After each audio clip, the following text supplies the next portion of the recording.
شامی صاحب، کشکول توڑنے کی باتیں ہم سر کافی عرصے سے سنتے آ رہے ہیں، بلکہ کچھ لوگ تو ازرائے مذاق بھی کہتے تھے کہ جی نون کی جو شکل ہے وہ بھی کشکول کی طرح ہے، اور اس میں اکثر وہ IMF کا نقطہ لگ جاتا ہے۔ اگر ہم سر سن لیں نواز شریف صاحب نے آج کیا فرمایا، شہباز شریف صاحب نے، تو پھر ہم گفتگو کرتے ہیں۔ جی دکھائیں کشکول۔ دیکھیں، شہباز شریف صاحب نے بڑا ایک اہم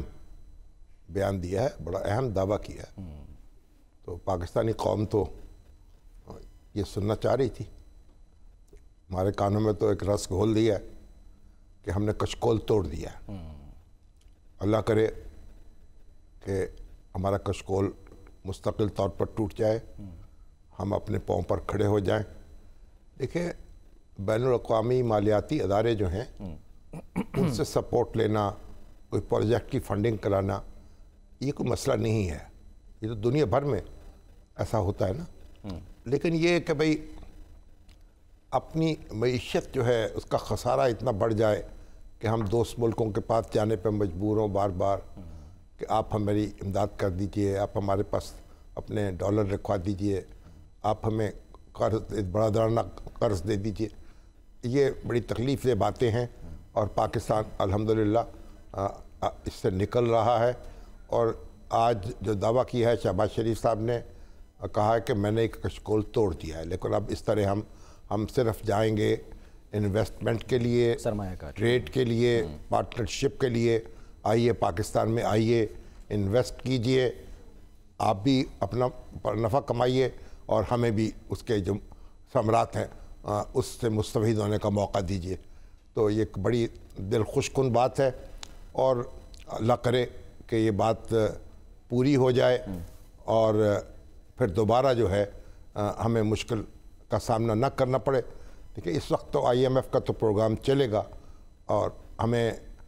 یا تو اپنے خرچے کم کرنے ہوں گے یا آمدن بڑھانی ہوگی۔ تو ہم لگے ہوئے ہیں، خرچے بھی کم کر رہے ہیں، آمدن بھی بڑھا رہے ہیں،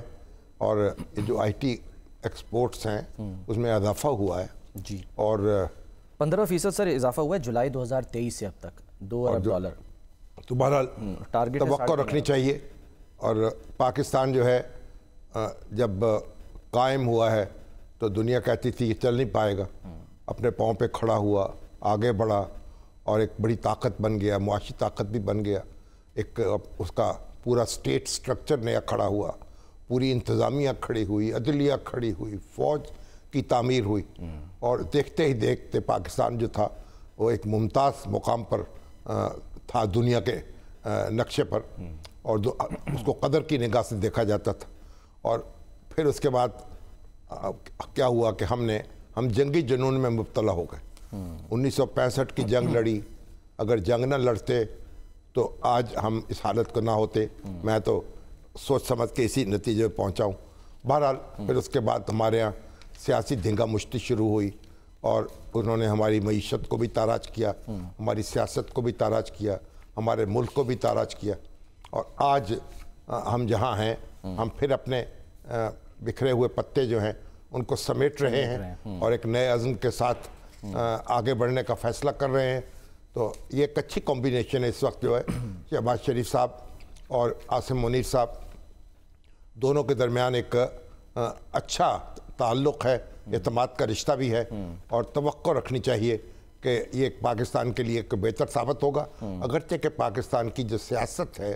وہ ابھی تک بھی قابو میں نہیں آ رہی، سیاست میں محاذرائی جاری ہے، شکایات بھی ہیں، جائز بھی ہیں، اور گلے شکوے ہیں، اور ایک دوسرے کے ساتھ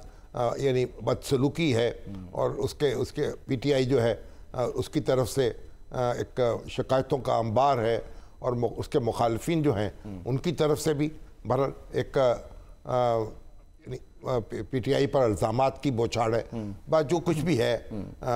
کاش ہماری سیاست بھی قابو میں آ جائے اور ہم مل کر آگے بڑھ سکیں اور ایک دوسرے کو برداشت کر سکیں،